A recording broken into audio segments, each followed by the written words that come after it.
Hello guys, দেখতেই পারছেন আমি আমার গাড়ির রেড ওয়াটার খুলে নিয়ে দাঁড়িয়ে আছি। আর আমার ভাগ্নে ভিডিও করতে করতে আসছে। আমি এই যে সকাল থেকে রেড ওয়াটার খুলছিলাম, খুলে এখন একলা একলাই তুলে দাঁড়ায় হাঁপ নিচ্ছি। সেই সুযোগে ভাগ্নে আমার একটু ভিডিও করছে আর দুষ্টামি করছে।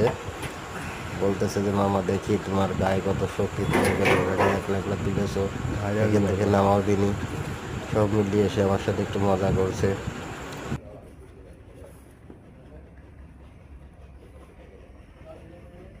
এদিকে দুটো ধরতো এই করলা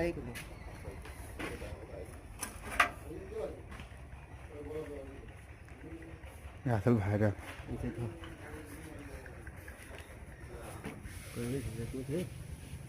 হ্যাঁ বন্ধ করে দিই। এখনো বাকি আছে একটু, একটুখানি বাকি আছে।